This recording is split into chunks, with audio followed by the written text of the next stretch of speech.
Hi, my name is Lisa Collins, and I am sitting here with my very talented guest, Sylvie Ohayon, and I would just like to welcome you on behalf of the New York Jewish Film Festival 2023's edition to your Q&A. We are so happy to have you. This is the director and writer of Couture, which was definitely a programming favorite of ours. And I can just tell you, you tell a great story of behind the scenes, but behind the scenes, we really adored your film. So it's a privilege to have you here. And I would just like to start off with perhaps you talking about this film, which really goes down deep behind the scenes and beautifully lensed and wonderfully told in a Paris fashion house, and one where we finally get to see the behind the scenes and a really surprising, unexpected relationship between an unlikely mentor and an unlikely mentee that blooms into something bigger than itself. So perhaps you could tell us a little bit about your film in your own words, and we'll go from there. Okay, so it's the story of two person that that cannot be. How can I explain? It's the story of a loneliness of a lady, a loneliness of a young lady. And they don't have to meet each other because they live in the separate world. So, but when it's the story of a woman that fixes another woman, and it's very important to me because in my life, I mean, I come from the suburb of Paris. I come from a very poor family, and I've been to the university because in France, it's the government give you money. The state gives you money to study if you are a good young lady to you want to learn. Yeah. So they give you the money for that. And I've been helped by my country, first of all. And then I met a lady one day. I start my first job in advertising, and I met a lady, and she said, "I'm going to help you." And I say, "Why you would do that? Because you're the boss. I'm nobody. I live in the suburb. It took me 2 hours to go back home and 2 hours to come in the morning. So it takes me 4 hours to come and to work and to go back home. And why would you help me?" And she said, "Because I feel that you have something very good to give to the company. So I don't do it for you. I do it for me." So she helped me, and I wanted, to give a kind of tribute to these kind of ladies and the women that they don't speak too much with the media and everything. They're very important person, but they don't speak too much, but they help other women. And she was very rich from a good family and stuff and everything. And she helped me, and she pushed me in my back, and it has given the definition of my way in my job as an advertiser. And I can say that I became a very good advertiser. I made a lot of money. I bought a big apartment and everything. So I wanted to remember and to give a tribute to these kind of ladies. And the second thing is that I really love my country. I'm a very good patriot. So, yeah. And as I told you before, I come from a family. My grandfather, he came from Tunisia. So we were Jewish, and he came to France because the Jewish has to leave the country anyway in 1956. And he was a sewer in Tunisia. And when he arrived to France, he has to paint the apartment of the rich people of Paris.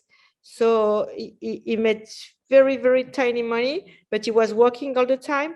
And he was like, he works with his hands. And I wanted to give a tribute as well to those people who work behind the scene. And the lady, the sewer of the the big company of LVMH and everything. I mean, they do good money, and they really have good money, but sometimes they are building some dresses that cost like 10 years of salaries for them, and they do it with their heart, and they do it very, it's amazing, and it's very touching, and it's a way of working that we have only in Paris, only in France, haute couture.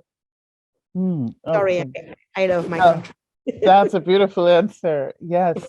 Well, do you, I think one thing, a question I had was posing later on actually, but you bring it up now. It's this sort of behind the scenes, and maybe like how maybe speaking just a little bit more to how immigrants come to these countries, oftentimes, not really thought of as patriots, but they are, and how they bring beauty to their world. And maybe you could speak about how this film further highlights, a very specific, a specificness of that. Yeah, the thing is, I think that it's like we are very proud. For me, for instance, my grandparents, they didn't speak very well French. They used to speak Arabic, and they had the bad French. And for me, I was very proud to study the French language, and I'm so proud to make books. I don't sell very much my books, to be honest with you, but I'm very proud that a publisher said, "Oh, I love what you do." I won a prize like 10 years ago, a prestigious prize in literature, French literature, le Prix de la Closerie des Lilas. So I won with my first books, and I was so proud because I was, wow, my grandfather, he used to talk to me in Arabic, not in French. And now I have a prize, a very prestigious prize in this country. And I think for the sewer, all the ladies that work in haute couture, there's a lot of people from other countries. They come because they don't make a lot of money, and nobody wants to do that job because you work like 14 hours a day. And you fucked up your eyes and your fingers and everything. So it's really hard job, but they do it because they are very proud to be a part of the dream, to build the dream. I mean, the dream of the haute couture, the French couture. So they are a part of the dream in a way. So they are very proud of that. That's what I felt when I met the ladies. I talked to them, and one of them, she was like 65, and I said, "Why don't you quit? You're okay. You're done. You work like 40." She was working with Monsieur Lagerfeld for 38 years. 38 years and 45 years in the couture, in the big maison, the big houses of couture. And she said, "No, I don't want to leave. I don't want to quit because it's so amazing when you see the dress finished. When you see the lady that come from India, for instance, she took the plane to come to pick up to try the dress, and she's like a little girl, and she has seen everything. She has all the diamonds, all the houses, all the airplanes, everything. But when you see her wearing the dress, and she's like a little girl, like a little princess, it's like, wow." So like magic almost. that's magic, yeah. Yes, some sort of magic. There what I loved, the scenes that are in the fashion house have this, it's a combination of like where a magic meets sort of like science and laboratory, and very pristine movements and a pristine environment. Can you talk about actually being in the house, maybe the research that you did, and just certain things that you showed in the film about needles, all these different things that were just so engrossing? I stayed like, it took me like 10 months to meet a lot of women and men as well, because there's a few men that works in the haute couture. So I let them talk, and I was, "Tell me about your stories. Tell me about the way you do your job. Tell me about the little stories that make the big story, the big history. So I met, for instance, I met the whole lady. She used to work with Coco Chanel. And she said to me, she was working all the time. That's the secret.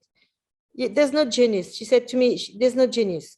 You can have some idea, but everyone can have ideas, good ideas of clothing, of or everything. But the way that you transform the thing of a magical thing is when you work and you work again. And every morning you go back to work and you go back to work.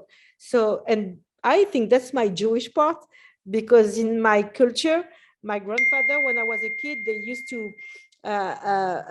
tell us, because I was raised with my uncles, and they said it's 7 in the morning, so you go to work.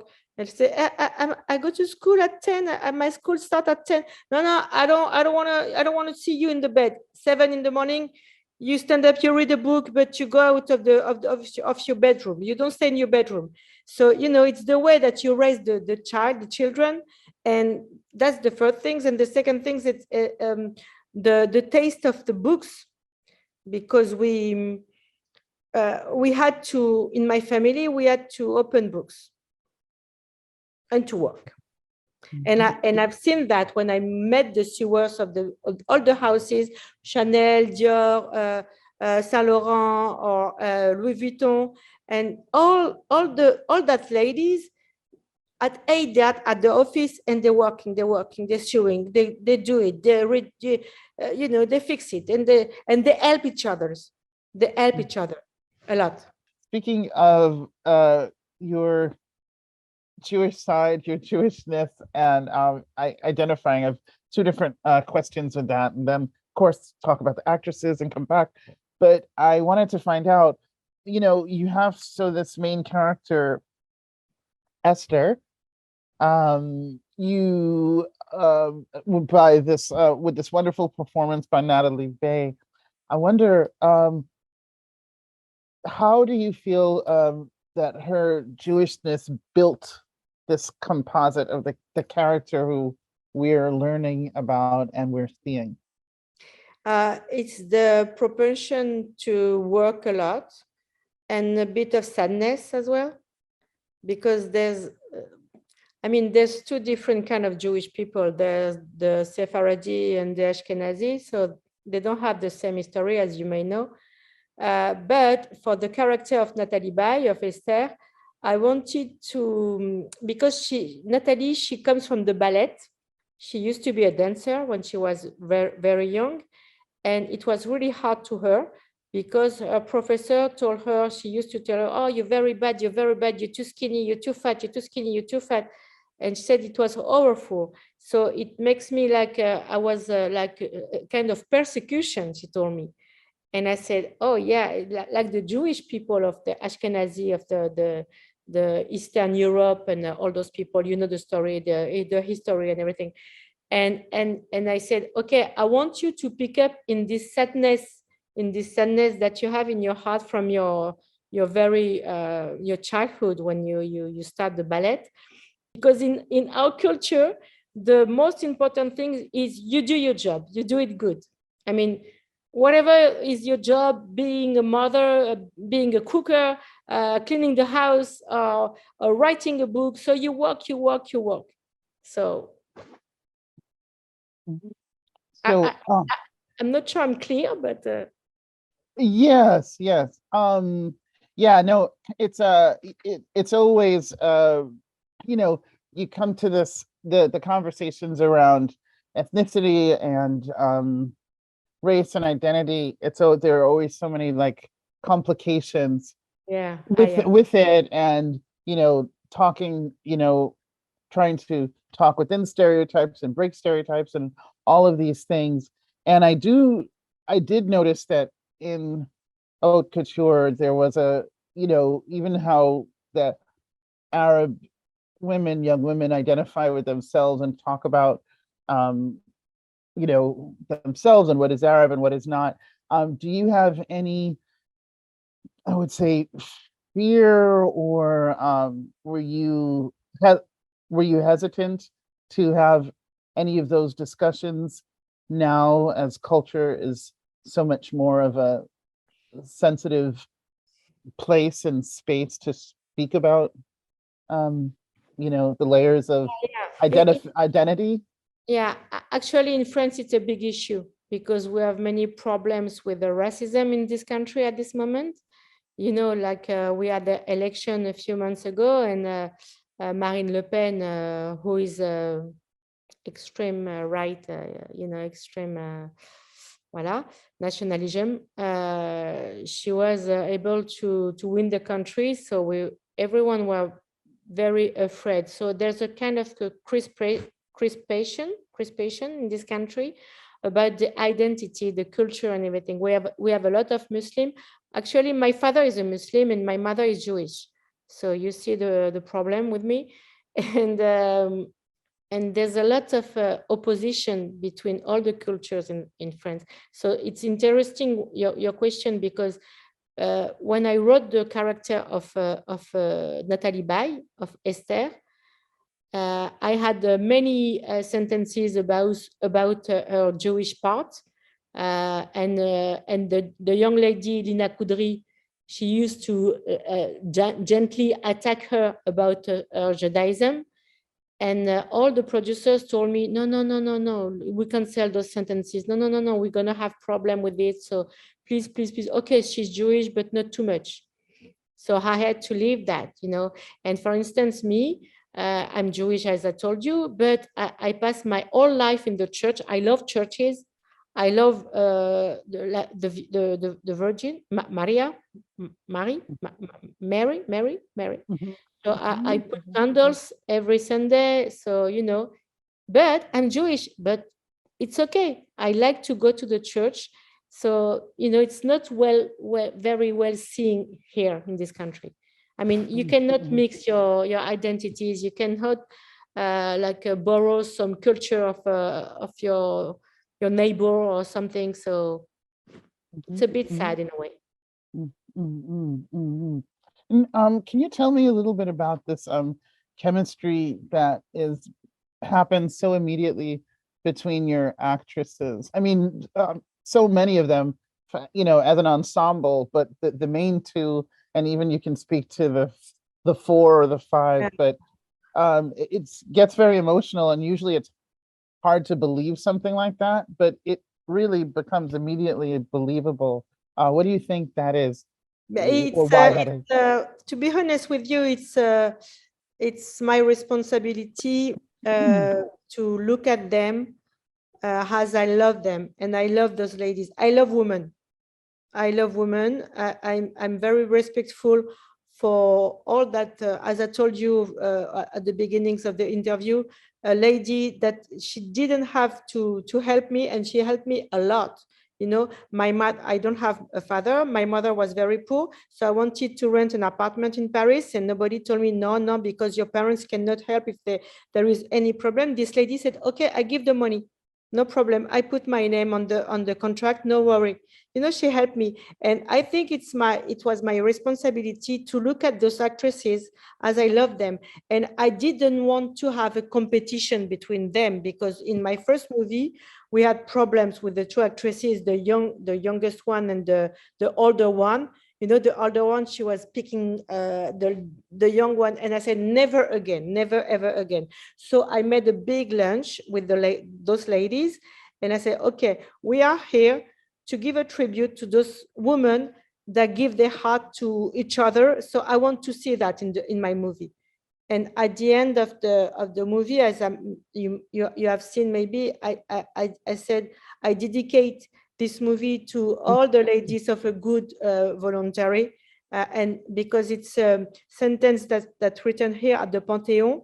If to the men, it's written to the men at who has a good voluntary. And I said, no, there's the women as well, not only the men. So I wanted to take this sentence, very famous in France, and to put it at the end of my movie for the ladies, for the women. Okay. Yeah, that's great to clarify that reference for us who didn't know. So one thing is, I've noticed after watching several films that we decided that we're invited to the festival, it seems like we really have a lot of strong films around mother/mother figure and daughter relationships, and how they can, sort of do everything from cohere and bring peace and love to go off the rails. And Yeah. and so I'm just curious about this particular I was going to say Triangle. Yeah. triangle You're or right. You know why? It's because I'm going to tell you the truth. I have a daughter, and she's really hard to me. It was a hard time, and I'm a stepmother of a little one. So when it's my second wedding. So when I marry my second husband, he had a little girl. She was 2 years old. The mother was not really here, so I had to take care of her. So I have a son, I have my daughter, and I have this little one. She was 2, and I took her as my daughter. And one day when she was 8, I said, "Can I call you Mama?" And I said, "No, I'm not your mother. You only have one mother. Your mother is your mother. I'm your stepmother, but I'm here for you."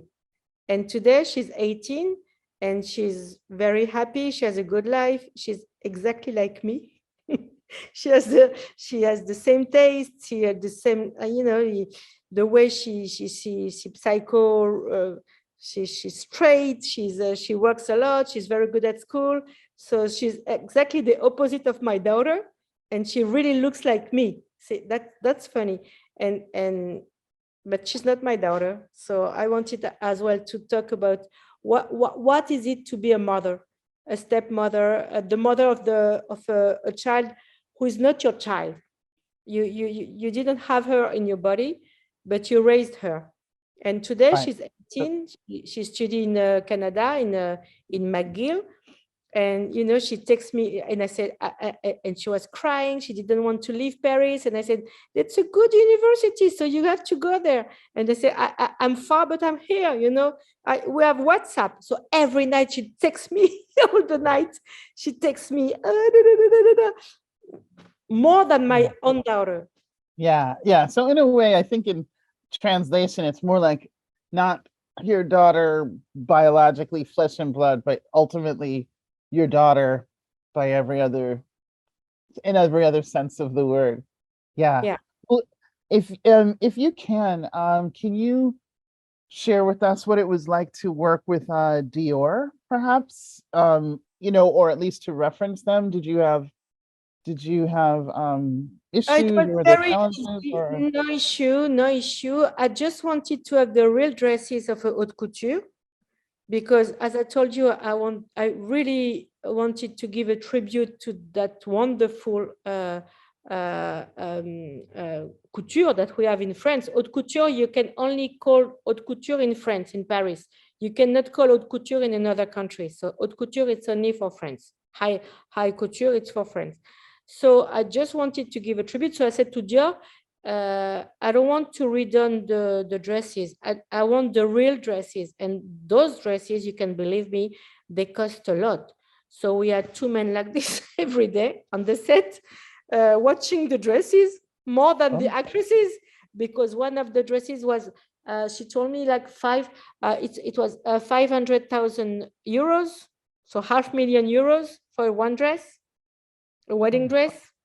So I just wanted, and wow. I didn't fight. They're very smart, very intelligent, and they was very helpful.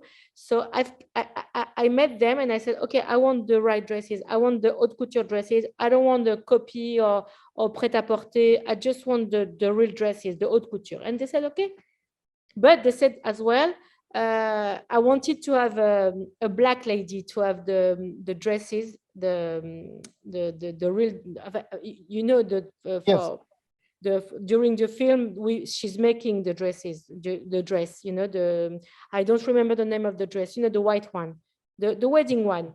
And I Yes. said, I want to have a black lady, and they said, okay, no worry. So we took Esther. She's not very famous, but she's a model, a French model, Esther. Yeah. So she's wearing the dress, because it was very important to me to say, no, I don't want to, I don't want to see a long hair, blonde hair with a white skin, blue eyes lady wearing the very expensive dress. I want a black lady. And I was thinking in myself, they're going to fight with me, but they didn't. They said, of course, we're going to, you make as you want. That's a really good idea, because I said the fabric is white, and with the dark skin is going to be beautiful. She's going to be the new princess. And they said, no worry, of course, yes. So it was very easy to work with them. They have been very helpful. Yeah, very. Oh, beautiful. Yeah. It's so from the line of the models seem to be racially, ethnically, of all backgrounds coming out. And I thought that was refreshing, from Asian European to African, African, Afro-European, all of these different things. And even in your cast, gender-wise, there's like a lot of room. You left a big palette for a lot of different, for reality, I suppose, is the best. Yeah, and we are in the US, you have in advance on the subject. We're a bit late. I mean, you are in advance and in late, because with the abortion, there's an issue as well in the US anyway. But in New York and LA, the big cities, you are very in advance about the subject, the transition, the transsexuality and everything. But here we're a bit late, we are all countries. So I wanted to have a trans and to show that person that she has a really normal life. She has someone in her life. She says she's selling kebab. So we have a trans, we have gay people, we have a man who is cleaning the atelier at the end of the lady that have the power. So I'm okay. I wanted to mix all the very inclusive population in my movie. It's very important to me. Well, thank you. It was really noted, and a really great part of your storytelling itself.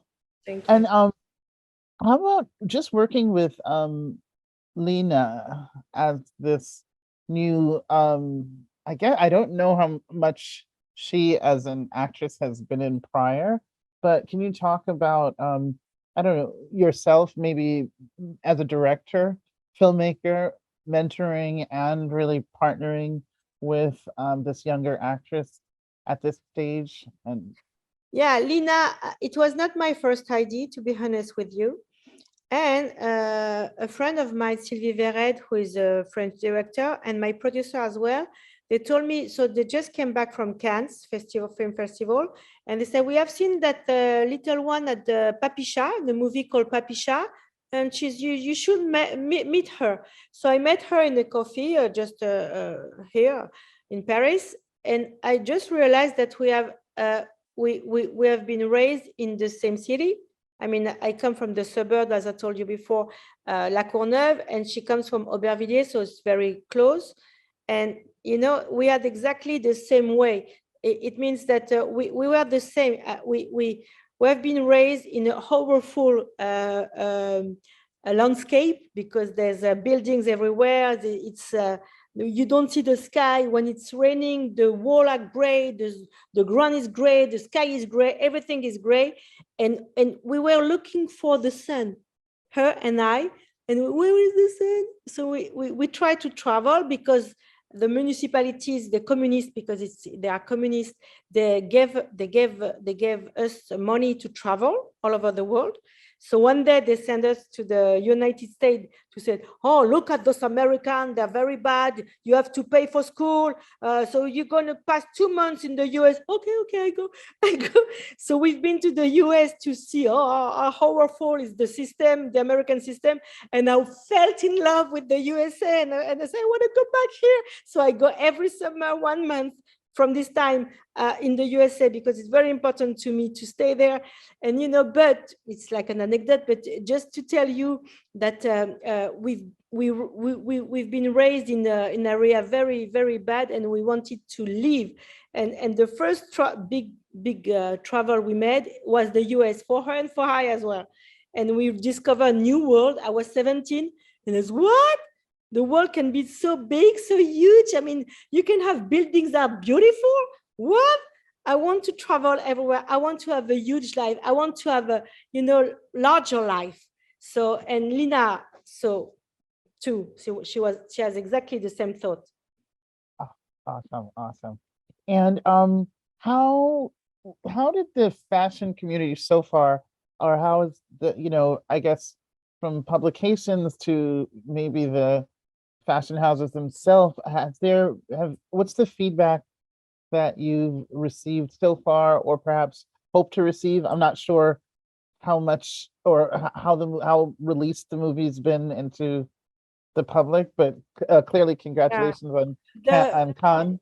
Yeah, I think they love the film, and I can tell you that I was very proud that Monsieur Arnaud, the big owner of LVMH, so of Dior, Monsieur Bernard Arnault, so he came to me, he shook my hand and said, "Beautiful movie, congratulations." And I was like, and I was like, okay, and I couldn't speak and said, "Thank you," and that's it. And I was very happy of that. He was very happy. He really loved the film. He told me. Oh wow.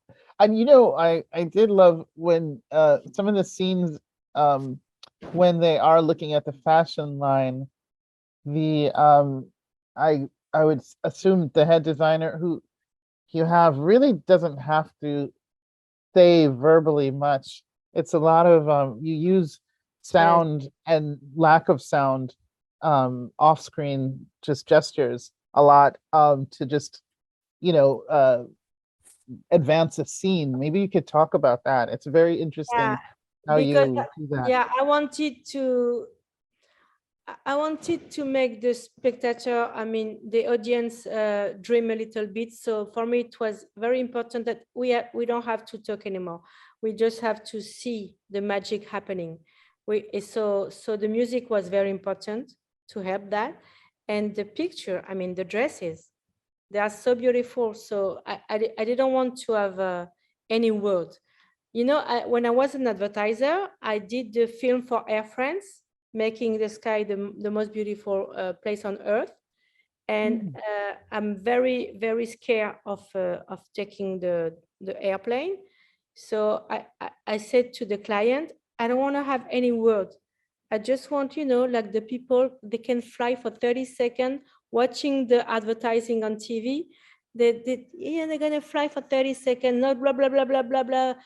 And the client said, okay, that's a good idea. So, and then we have a lot of success. We won a lot of prizes. So I wanted to find back this kind of magic in my movie. When we show the dresses, I just want the people to feel the things, and I don't want to speak to explain. I just want them to discover the beauty, the wonder of the dresses of haute couture.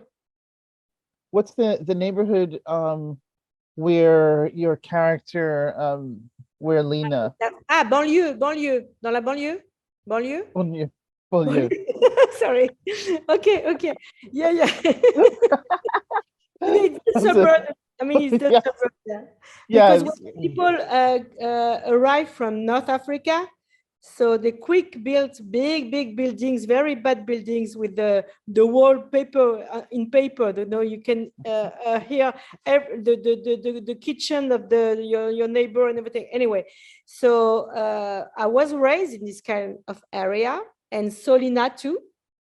Lyna, Right. as I told you before, and for me, for instance, when I made a lot of money in advertising, I wanted to go to Chanel to buy me a jacket, a Chanel jacket.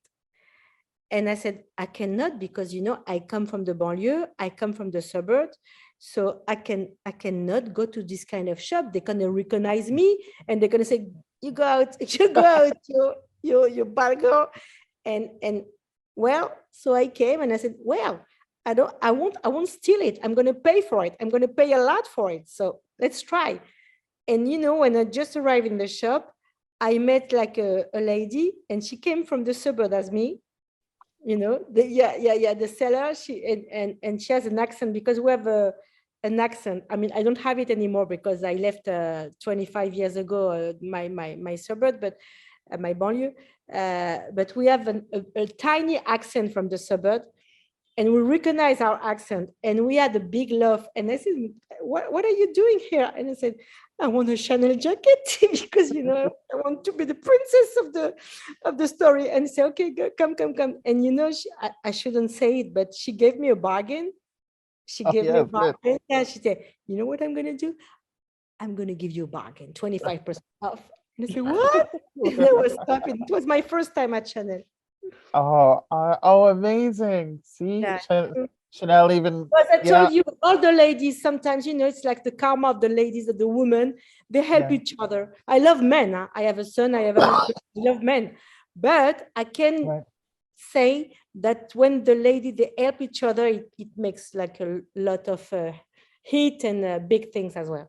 Yes, exactly. Well, actually, that's one thing I wanted to speak with you about, with now, with your actress, Nathalie Baye, if I've pronounced her correctly, as Esther. And she gives such a powerful and authentic performance that, you know, you could practically like feel her through the screen. I'm just curious, as a creative person, what did you learn either observing her, something that will help you in your practice moving forward?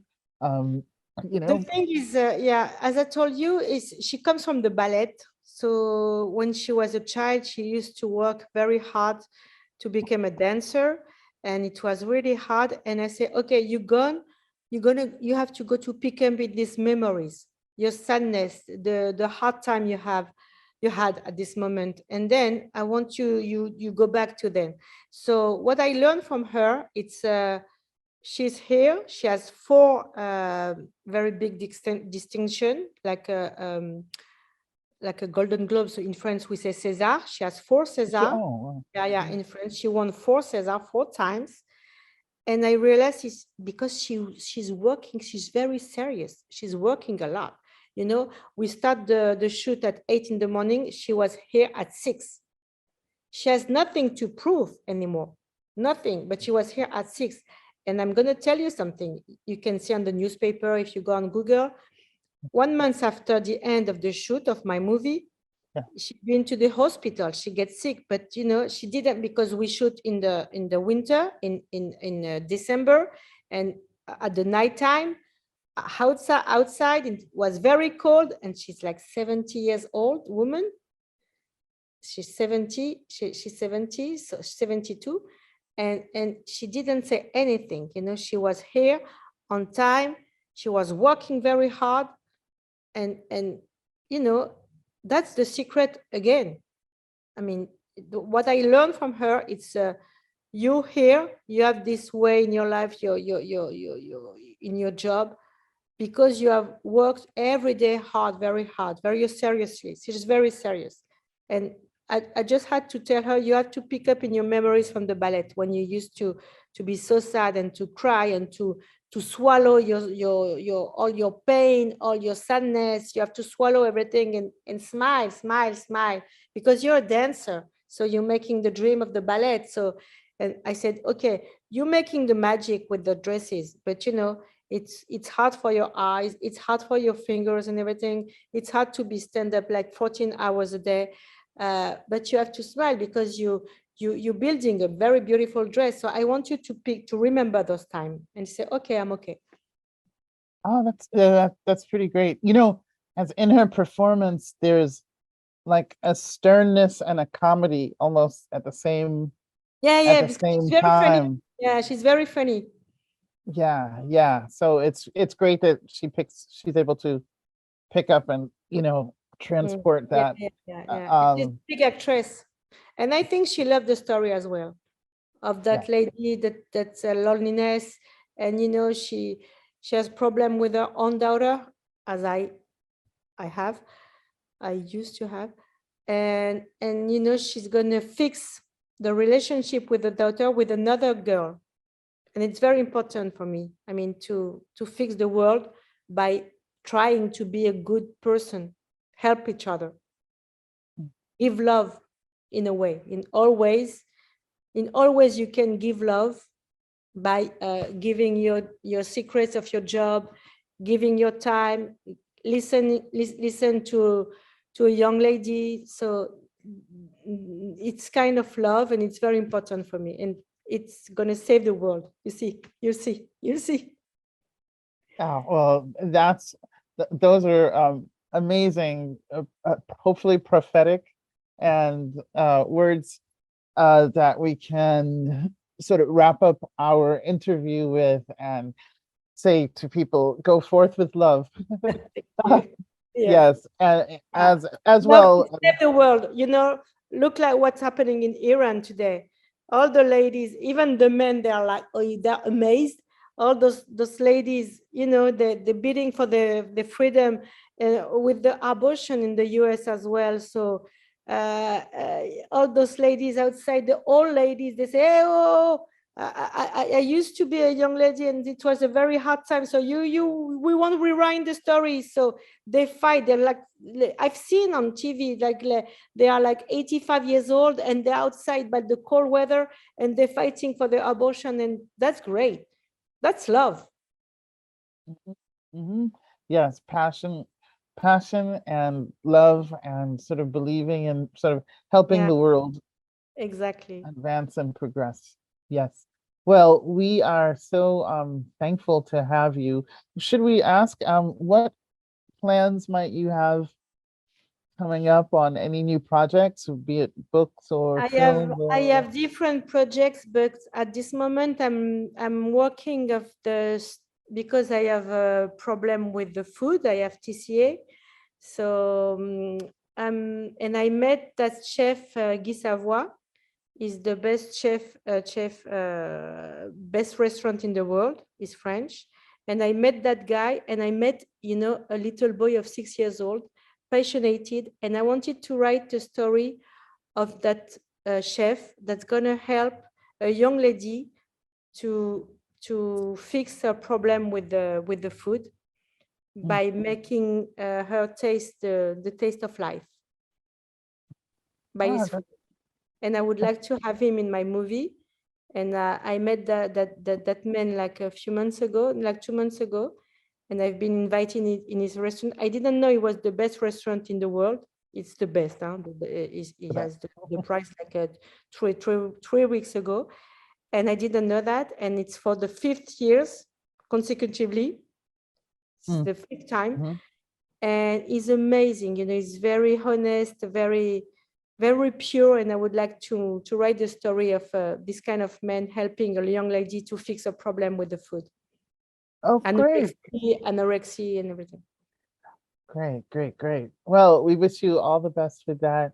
Thank you. Thank you again for participating and having your movie with us. And we're looking forward to the audiences enjoying it and telling more folk to see it. So thank you and best of luck and best wishes with it as it moves on and with your career. I send you a lot of Parisian love.